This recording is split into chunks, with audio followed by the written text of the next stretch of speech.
It's known as a mini Tour de France, as in 2 days the Critérium International tests all aspects of the sport. A flat race for the sprinters, a mountain stage for the climbers, and a time trial for the specialists. Only the very best overall bike riders possess the abilities to excel in all of these disciplines. And one rider who's mastered this race is Team Saxo Bank's Jens Voigt. The German has amassed 4 wins over the years and could very well make it a record-tying 5 today. But the big guns from Team Astana, from Garmin Slipstream and Team Columbia High Road will have something to say about that. Can Voigt hold off the field and the marked man? Find out as the 78th edition of the Critérium International is next on Versus.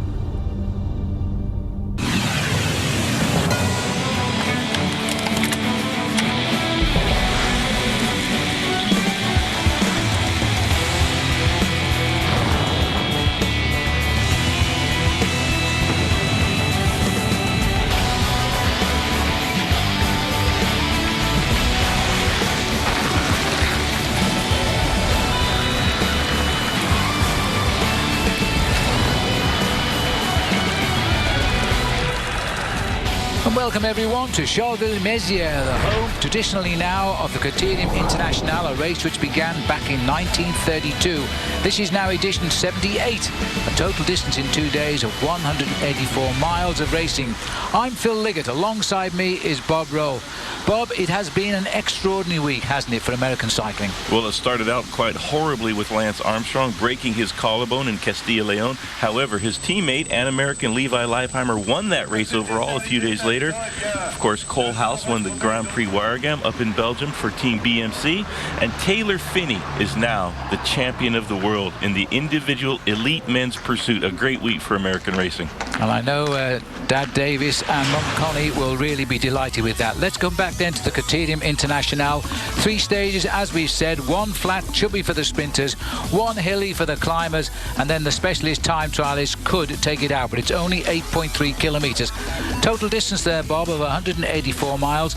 Jens Voigt has got to be the man to beat, I guess. He's won 4 times already. The record is 5. That's Raymond Poulidor, the great French rider, and Jens Voigt has been a very hard man to beat in this event the last few years.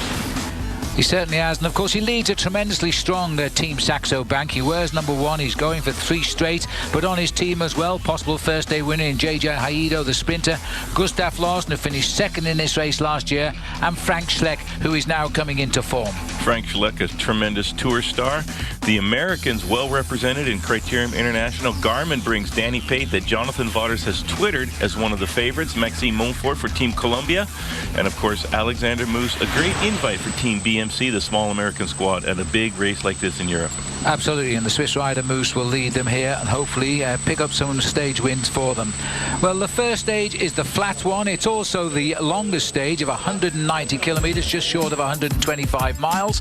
And here's the profile. A pretty rolling stage, but generally flat all the way. There's 3 categorized climbs out there, 3 sprints as well, 1 feed zone, 190 kilometers.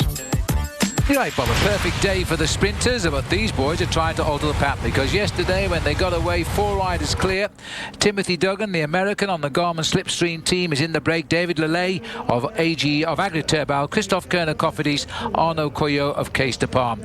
And it was Lelay who was jumping away to grab all of the mountain points. Chased by Coyot there, but Timmy Duggan, the American on the Garmin squad, not able to follow that latest acceleration by Lelay from Agriturbal, and would get left behind and quickly swept up by the peloton as these riders go for the king of the mountain points. Well, after 50 kilometers, these riders had an almost 10-minute lead, and you would have thought on a race of 190 kilometers that would be enough, but the field never really let them go.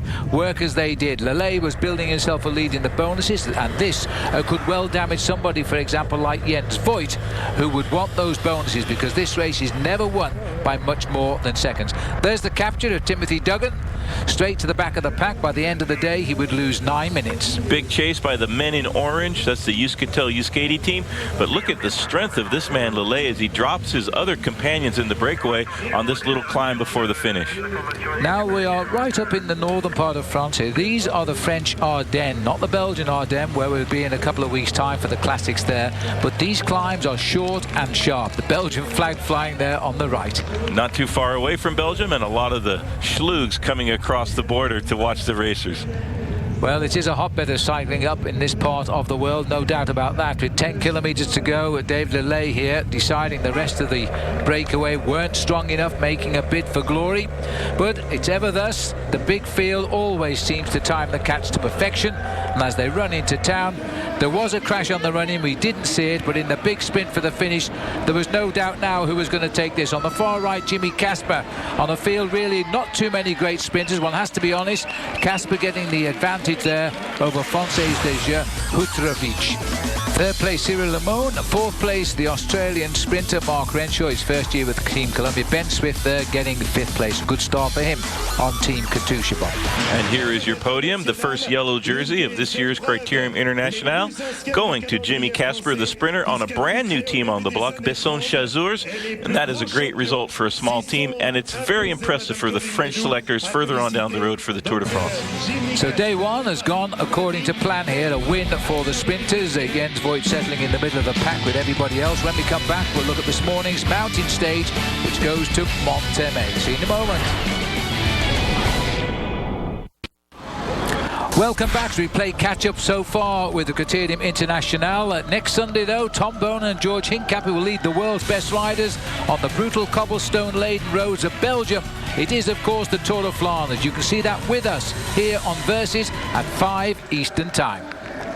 Well, Bob, we're now facing up to the mountain road here, and it is a very hilly route in the Ardennes. Plenty of hills, a little bit like the route of Liège-Bastogne-Liège in some ways. This is a classic course for a roller, a type of rider that's not a pure climber, not a pure sprinter, somewhere in between. Incredible amount of climbing on the race course today. Not even 100 yards of flat roads. It's an unbelievably difficult, almost 100 kilometers of racing. Well, yesterday, the sprinter, Jimmy Casper, snatched the win ahead of a bunch of sprinters, but today it'll be a very different thing. This is only 98 kilometers, and it's very hilly. Here is the profile. Looks like the profile of a sawtooth there. You have 9 categorized climbs. Very tough race route. Look at that. Very few flat kilometers out on the race course, and there is the finishing climb up to the finish. Well, we climbed the Côte de Montmalgré 2 twice, and that's the only hill we visit twice. There is also a climb of around 3.5 kilometers up to the finish. Now, at the start this morning, the weather was not very nice, to say the least, and there was an early breakaway right from the gun. In our picture here, Remy Di Gregorio, Sandy Cassar, Clement Lotellery, Daniel Navarro of Team Astana, Lance Armstrong's team, and Jens Voigt were off on the attack. Can you believe the cheek of the man? Jens Voigt is always in the action. Very aggressive. He's so much fun to watch him race. He's always out in the breakaways and feeling good this morning in Critérium International. That's Sandy Cassar, big star of French cycling, winner of a stage of the Tour de France a couple of years ago. And of course, Jens Voigt, there's the big man from Saxo Bank. He is closing in on the twilight of his career, nearly 38 years of age, but still a force to be reckoned with. Well, he only knows one way to race. That's open his mouth and pedal as hard as he can. That's the way he rides. Remy Di Gregorio was the man that started the breakaway. He went over the top of the first climb, the Vieilles Forge, ahead of David Lilley, the star of yesterday, and Jimmy Engoulevent. But then Remy Di Gregorio was joined by Voigt, Lotellery, and the other riders, and they started to make ground. But the peloton, despite passing through what is an early case of April showers here, never got close, but they never let them away, really. They never gave them very much rope whatsoever, because when a man like Jens Voigt is in the breakaway, you have to keep a close eye on him. Here is Di Gregorio getting dropped, and that's a little bit discouraging for the team. Skill Shimano on the front there, and that is Hiroyuki Doi on the front leading the peloton, but miserable conditions for the riders today.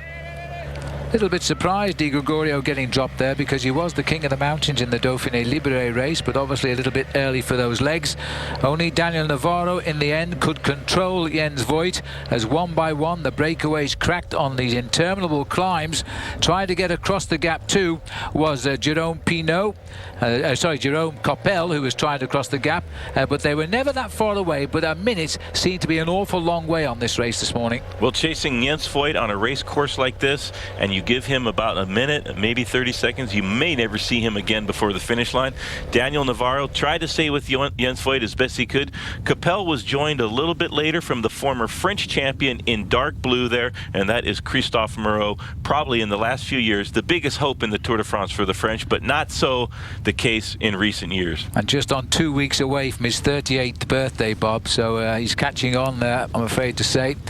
Life is catching up with him, but he made his name, I suppose, with his great win in the Dunkirk prologue of the Tour de France in 2001. And last year didn't win a race for Agri-Turbo, but he did finish second in the Route du Sud. He always has this strange riding style, a bit like Sean Yates really, with his tongue out. Tall rider, great time trialist. He's been a solid climber. He's finished in the top 10 of the Tour de France a number of times, and because of that, the French have always hoped for him to do something huge in the Tour, but that never materialized. But these smaller stage races, he's been very proficient and giving it a go here, chasing Jens Voigt, but that's a tall order for anybody. Well, Capel has tagged onto his wheel here as he came up to him, and that's about all he can do at the moment on these roads as they try now to pull Jens Voigt to heel. Not a big time gap at the moment for those two riders. We're on the climb here of the Côte de Malgré 2, but we still have the climb to come at the finish up to the line itself. Navarro here seems able at the moment to work with Jens Voigt. Jens Voigt taking a breather.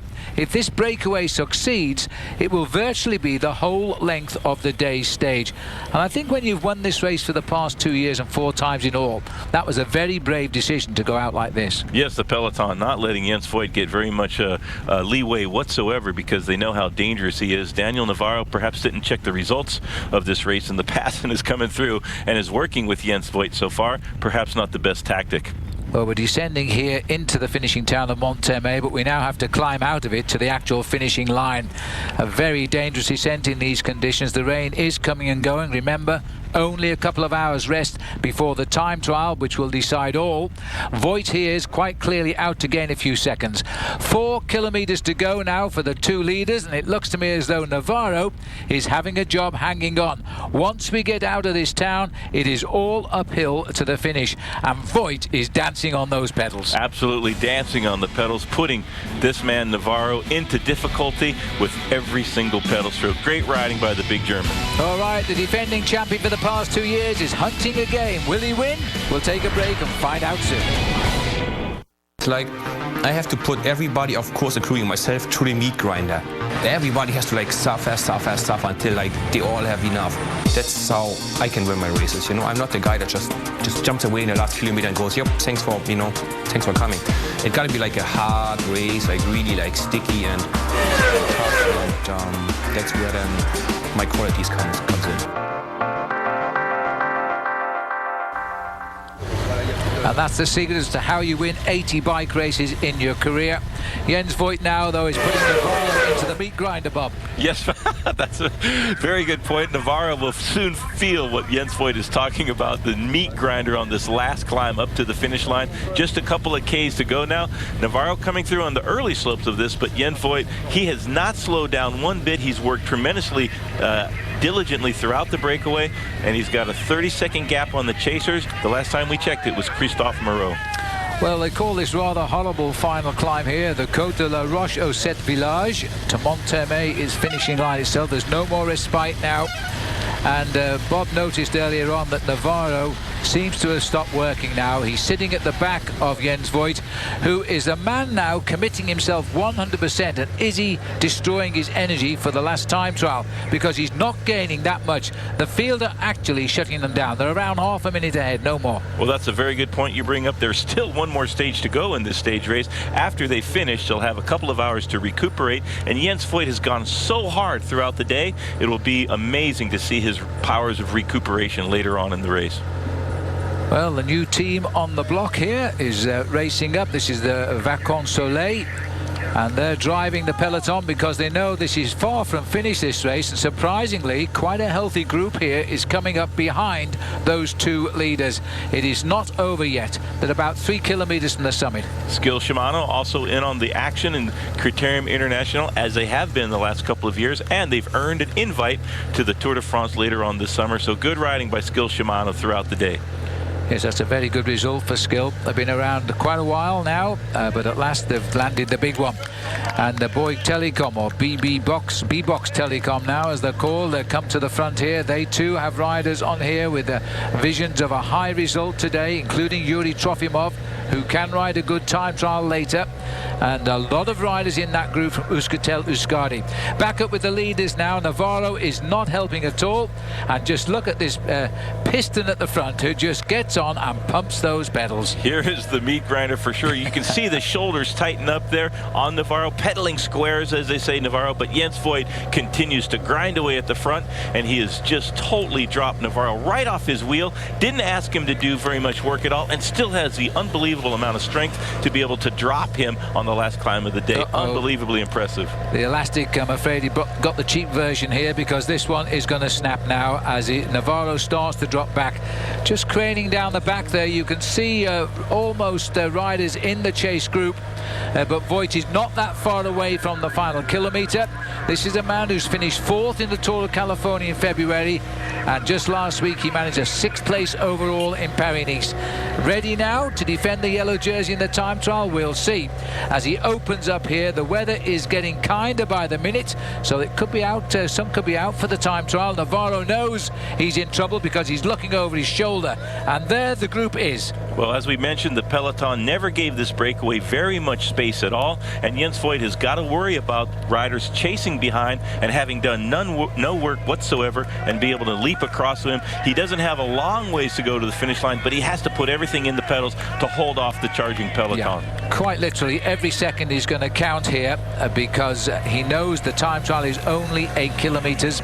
He won this race last year without winning any of the stages, so if he's going to lose it this year, then he's going out with a stage win, because I don't think they can pull him back. It's getting very close to the finish now, but this hill doesn't get any easier until you're in the last 500 metres. Pipped on the line last year by Simon Gerrans, who did the same thing in the Tour de France a little bit later last summer. So Simon Gerrans not in the race this year, and Jens Voigt, he's won this stage before. He knows exactly what's required. He's got 1 kilometre before he gets to the finish line. Well, 900 metres now, Bob. We make it easier for him as he continues. He doesn't dare look over his shoulder. Navarro is being fed to the wolves, I think, because they are coming up on him very, very quickly. You get some idea there of the angle of steepness of the climb. Navarro is still away. He's at 900 metres now. Jens is at 700, and he's now getting quite inspired. This is the sight from the finishing line as Jens Voigt, a lone figure, a stage winner of the Tour de France, wise man, checking over his shoulder. But that is not Navarro in second place, and it looks to me as though it's a Garmin slipstream rider. It can only be Danny Pate is trying to reach him.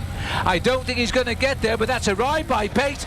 Jens Voigt on the line gets the victory and will be rewarded with a yellow jersey for this afternoon's time trial. Danny Pate will go second overall, and everything to fight for. That was a great flight out the peloton for Danny. Beautiful result by Danny Pate. He also a very good time trialist himself. That puts him in a very good position, admirable position perhaps, to win Paris-Nice overall. Jens Voigt, he will have put in a spectacular ride, but you got to wonder how much effort he left out on the road, and it seems like he's already done with it. Let's have a look, Bob, how they crossed the line. 2.5 hours of racing, which Voigt spent most of it in the lead. He now gets 7 seconds over Danny Pate on the line. Looking further down there, Trofimov only 12 seconds behind. Top 10 completed by Alexander Bocharov, also looking for 12 seconds. Jens Voigt there getting the yellow jersey, taking it off the shoulders of the sprinter Jimmy Casper, and the team Saxo Bank, who's brought a very strong squad to this, will be happy with that. Now it's up to Jens Voigt to defend that lead by himself against the clock in the time trial. Well, there's the overall situation. 7 hours, 12 minutes. It's taken Voigt to get a 7-second advantage over Danny Pate. Danny could take this race if he does a good time trial. And indeed, the top 10 riders are all blanketed by just 12 seconds. Remember, the time trial is just over 5 miles. Quite literally, every second counts. This is how Voigt has got his hands on the yellow jersey, but can he keep it? The time trial is up next, and then we'll have all of the answers.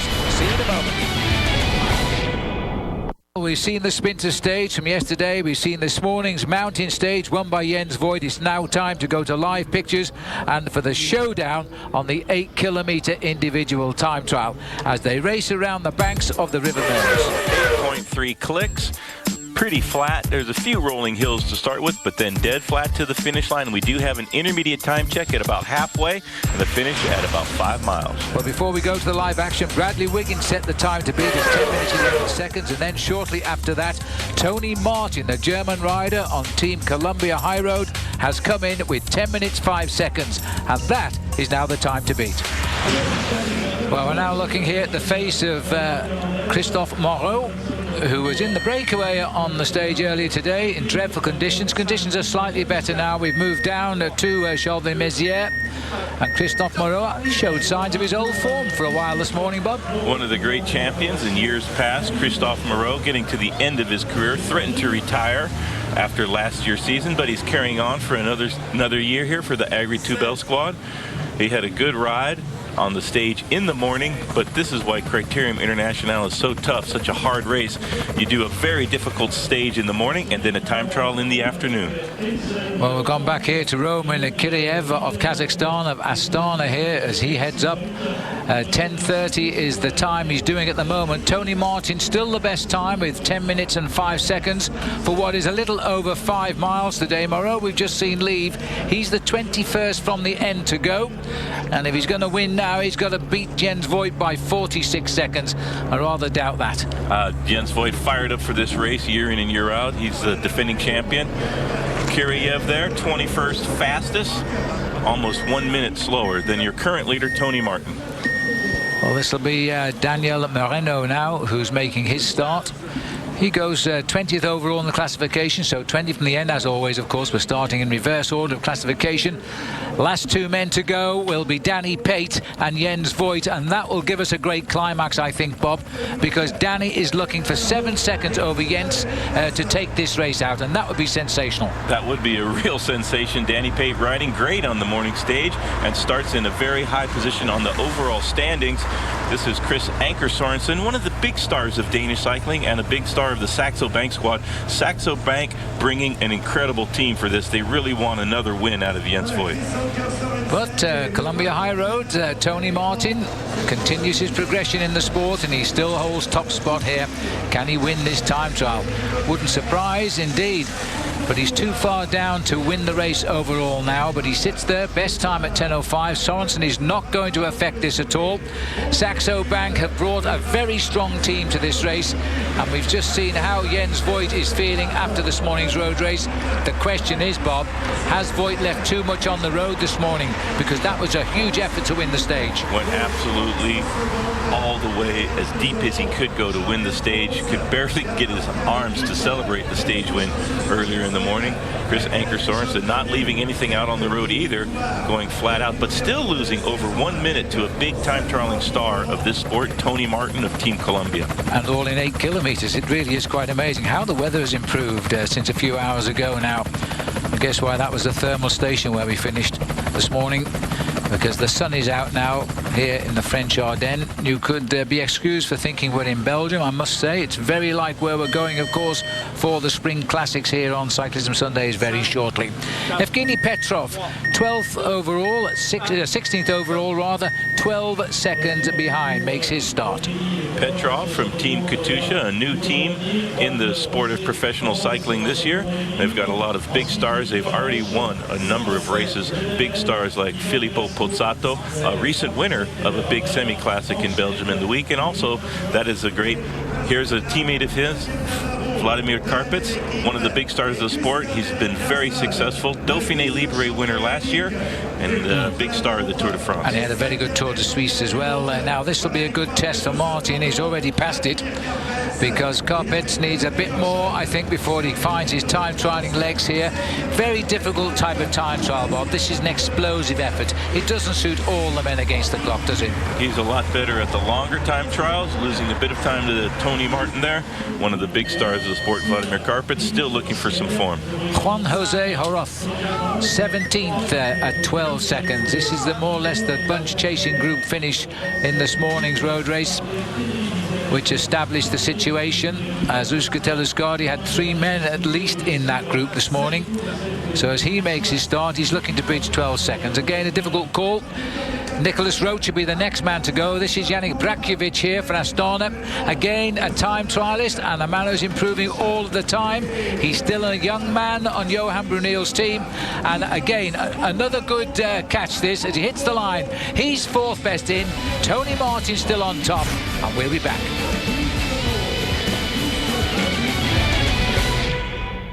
Welcome back to the Critérium International, the time trial stage. We're now going to 6 riders from the end here, the time trial. Remember, Jens Voigt and Danny Pate still to start in the last 2 pole positions. This is Alexander Botcherov here, sits in 6th place, just 12 seconds off the pace. Overall, there's no change. It is still Tony Martin, the leader, with Bradley Wiggins 6 seconds behind him. Botcherov having a good Critérium International in the first 2 stages, and it'll be very interesting to see if he can replicate that on the time trial. Well, this is Nicholas Roach making his finish here now, the son of Stephen Roach, who this year really is expected to go places in stage racing. Had a great season of development last year. It's a reasonable time, but it's not going to approach Tony Martin's time. Again, Roach is a good all-rounder like his dad was, but can he ever go as high as Father Stephen did? Remember, Stephen Roach, the only other man apart from Eddie Merckx to win all 3 Grand Tours and the World Championships, all 3 big races in the same year, the Worlds, the Giro and the Tour de France. 10:49.5, that'll be rounded up to 10:50, and so that's not good enough. Now back to the start line. Jerome Coppel, he rode well in the race earlier on, and now can he consolidate what is a high position overall for him? 5th place. 5th place is a good ride for Jerome Coppel. He starts the day 9 seconds slower than Jens Voigt, the current race leader. And this man right here needs to do an absolutely smoking time trial if he's going to challenge the time of Jens Voigt. That sure is to come in a little bit later. Here's the overall standings at the moment. Tony Martin in 1st. This is for the stage. Bradley Wiggins. Bert Graff, the current world time trial champion, in 3rd there. We never saw those riders go on our coverage today, which is coming courtesy of French television. As we look, Christophe Lemaivel now also a little bit down the pan. Still a good ride for Christophe Lemaivel, one of the strong Tour riders on the Française des Jeux team, but not going to get near Tony Martin, who seems to be the man at the moment. 3 time trial wins last year. Is this going to be his first of 2009? Big coup for Team Columbia High Road as well. Lemaivel will probably be just inside the top 40, 36th. Interesting point you bring up there is the race within the race. Here's Romain Fayou's start. The stage results, Tony Martin currently leading that, but there's also the overall, and that Jens Voigt is leading that. He's still to come a few riders from now, and Danny Pate also in with a chance to win the overall, the general standings of this race. But the time trial stage also up for grabs. Well, Fayou rather has made his start there, Bob, and a big moment for him last year in the UK. Actually, he won the Tour of Britain, and he won it there without winning any of the daily stages. The concentration here is Cyril Lemoine, French rider who wears the points jersey here, but that's on loan, in fact, from Jens Voigt at the moment, as he considers now what might be, because he's in a very good position overall, but it'll have to be the time trial of his life if he's going to make anything of this. He goes out 8 seconds behind Jens Voigt. The question is, how much effort did Jens Voigt take out of his body this morning? Skill Shimano, they have a very good news just a couple weeks ago, being invited to the Tour de France a little bit later on in the summer, and that'll be huge. And they'll be looking forward to the riders that are doing well. Could be a 1-2 at the moment for Team Columbia. Well, no, but 1st and 3rd isn't bad. Garmin have got 2nd with Bradley Wiggins. The American squads are riding well, and they're nearly all out of the start house now. The next man to go will be Garmin Slipstream's Danny Pate, and he's going to have to do the ride of his life now. But what a victory this could be. This would be a great ride for Danny Pate if he can stay in the top 3, and who knows, he's a very good time trialist. He's been up there year in and year out in the time trials. That's his specialty as a rider. Danny Pate making his Tour de France debut last summer, and it's great to see him riding so well this early in the season. 7 seconds, that's the time gap between himself and Jens Voigt, who is the current leader. 2nd overall. Danny Pate looking a little bit nervous. Let's see how much he's been able to recuperate in the couple of hours between stage 1 stage 2 and the time trial. Well, he could hardly wait to get out of that start house. He was almost wrenching his bike away from the race referees there. Quickly slips up those gears, finds the top gear. Now, this is a big moment for Danny Pate. Not the time to remind him he was beaten by 9 seconds by Jens Voigt in 2007 when he raced to 11th place in this time trial. Frank Schleck is now underway here as he comes up towards the finish. He slipped away from the top 6 with this ride. It just shows you the quality now of young Tony Martin. Schleck grabbed himself a stage win in the Tour of California as he now heads up towards the line. This is the Achilles heel for Frank Schleck, the time trial event. He's never been very good, not very fast in the individual race against the clock, and that has hurt him in the big Grand Tours in years past. He's trying to improve on his time trialing, but this is not an example of what it takes to win. So if anybody's going to win for Saxo Bank, it's going to be this man now, Jens Voigt, the man who's looking for his 4th win as he rolls away now. Jens Voigt is on course. We'll take a short break, rejoin us for the big climax.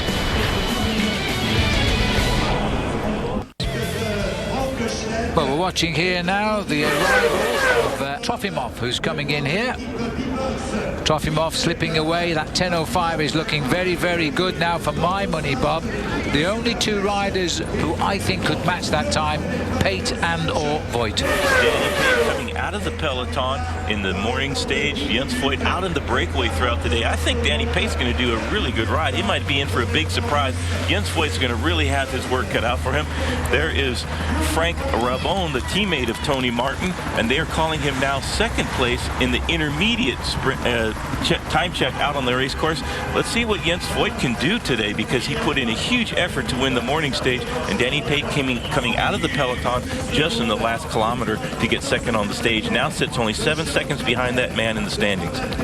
Well, Voigt has been the man of the Critérium International. He's won it for the past 2 years. If he wins today, be only the first man in history to do it 3 times straight. He will also move alongside Jacques Anquetil with 4 wins. Rather, Poulidor, he's already got 4 wins. Poulidor has 5. Amazing thing is, Bob, in the days of Poulidor and Anquetil, for 9 years, one or the other won this race. What a marvellous, great rivalry that was. Here's the finish of Rinaldo Nocentini, winner of the Rose Bowl stage in the Tour of California in February. That was a great ride for Nocentini. It was. Not a great time trialist, but that's a decent result for Nocentini. He's having a very good season. Now, looking at Voigt's legs briefly, I wonder how much they're suffering. Maxime Monthois continues his progress here as he races up towards the line. He could just about clip to the podium places, holding 3rd now, but it goes away pretty rapidly at this point. It's an awful long way up to the finish here in town. As he comes up to line, he's still holding 4th, 10.21. A good ride from Maxime Monthois, continues to fly the flag as well for Columbia High Road.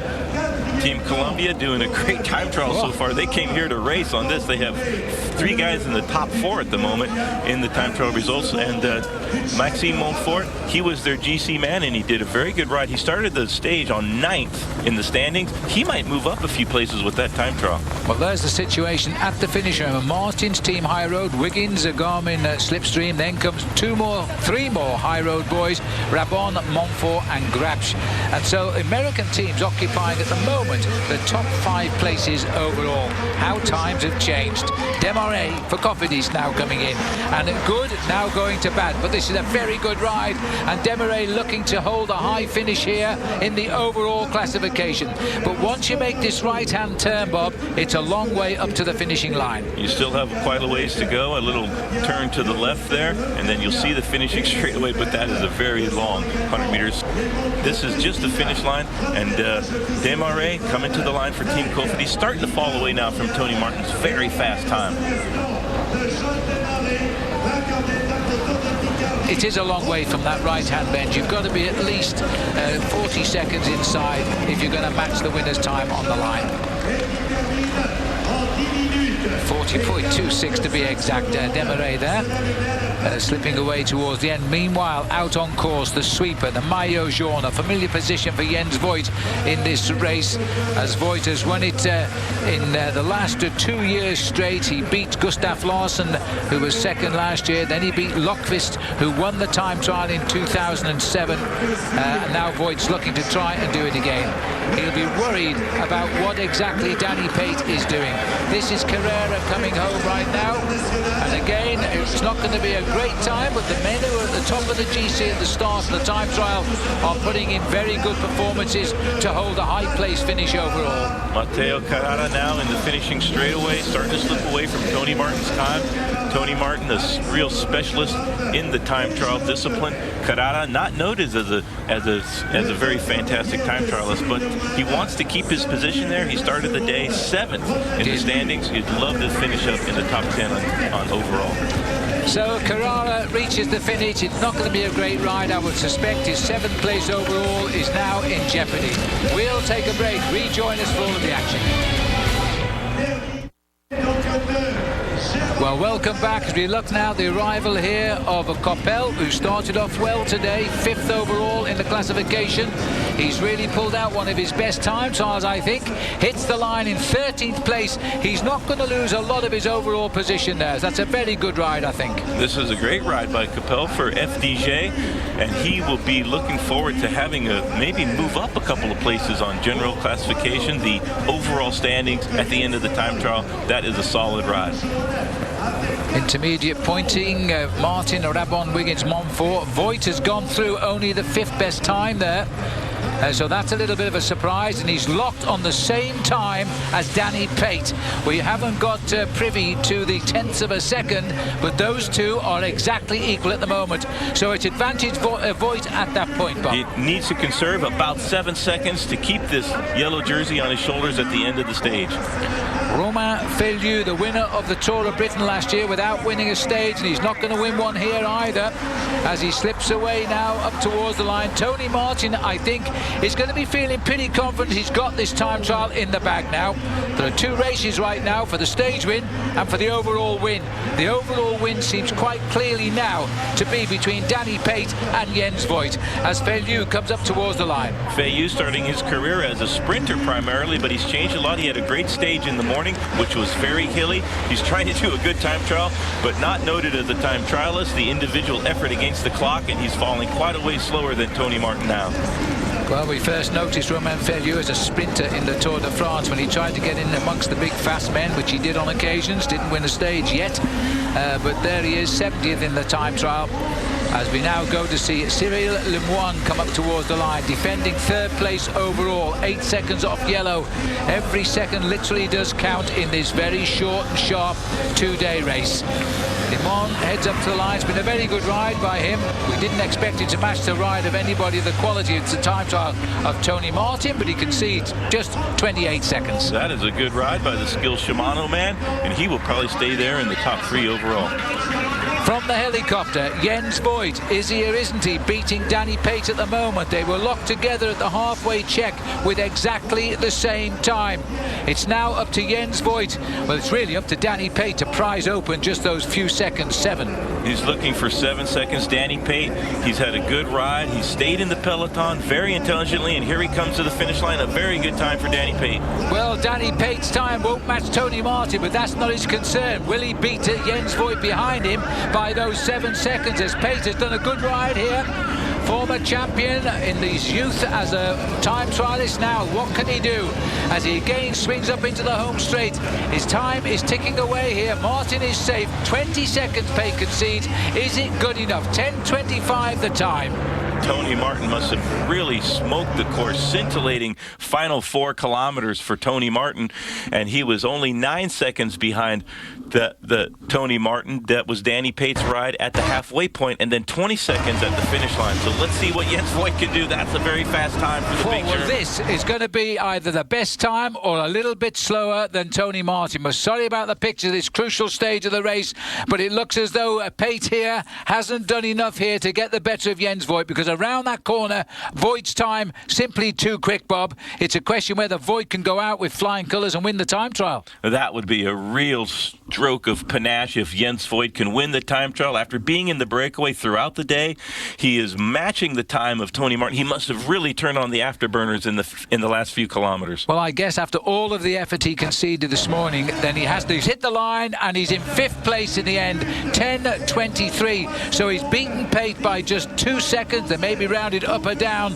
but at the end of the day, Jens Voigt has done enough to win for the 5th time the Critérium International. He also becomes the first rider in history to win it 3 times straight, and he now stands alongside Raymond Poulidor of France as a 5-time winner. And he said he wasn't interested in records before this weekend began. There's the result of the time trial. A great win for Tony Martin, his first win of the season for Team Columbia High Road. Bradley Wiggins pipped for Garmin Slipstream. Then comes the High Road boys, Rabon and Monthois. Into the middle in 5th place is Jens Voigt, another High Road rider, the world champion, grabs his 6th. Danny Pate finishes 7th. He was 11th in this event 2 years ago. Brakovic just behind him. Well, I think this nonetheless has been a great race for Danny Pate today. A little look back here, because this was the start of the winning ride of Tony Martin. The pictures we didn't have when we came on air. Tony Martin here showing how he got it done. Here is the finishing straightaway for Martin, sprinting all out. That was a great time trial ride, 6 seconds faster than Bradley Wiggins, and nobody throughout the day could come close to the pace set by Tony Martin. Jens Voigt starting the stage with a big advantage on time in the standings over Tony Martin, and that's how he was able to win Critérium International for the 5th time. The great German doing an unbelievable job today. So first to the stage winner and the first time trial winner of the year for this young man in his 2nd year as a professional for Team Columbia High Road, Tony Martin. Bob, last year he won 3 time trials. He's off to a good start now with 1. The big future star of the sport of cycling, Tony Martin, continues to progress through the sport, winning time trials almost at will, riding very intelligently also in the first 2 stages of Critérium International. Not his specialty, not his favorite ground in the climbing stage in the morning, but he conserved enough energy to do a great time trial in the afternoon and gets a beautiful stage win. Well, there it is. He is now equal with Raymond Poulidor with 5 wins. Voigt wins today by just 2 seconds over František Rabon, 9 seconds over Danny Pate, and 12 over Maxime Monthois. But the American teams, Voigt the exception of course, have had a great Critérium International today. Danny Pate starting the stage in 2nd place, was able to do a solid time trial, lost 1 place on the overall standings to Rabon, but that is a great ride by Danny Pate, 3rd overall in Critérium International. Well, there are the top 3 finishers. In the centre, who also wins the points in the mountains competition, is Jens Voigt. On left as we look is Danny Pate, who was just 30 years of age a few days ago, and František Rabon almost pulling it off in the time trial. He is the time trial champion of the Czech Republic. The top 3 in this week's Critérium International. Now next week I will be with Paul Sherwin in Belgium for the first big classic of the year, the Tour de Flanders. You can watch that with us right here on Cyclism Sundays. We come to you at 5 p.m. Eastern Time, of course only on Versus. Let me remind you too, for a full schedule log on Versus, you go to versus.com. You'll find bonus video content and some great articles written by who else? Bob Roll. Congratulations then to Jens Voigt, and well done too to Danny Pate. The American teams are making quite an impression this year. Will it continue next week in Flanders? Until then, from me, Phil Liggett, and from Bob Roll, goodbye.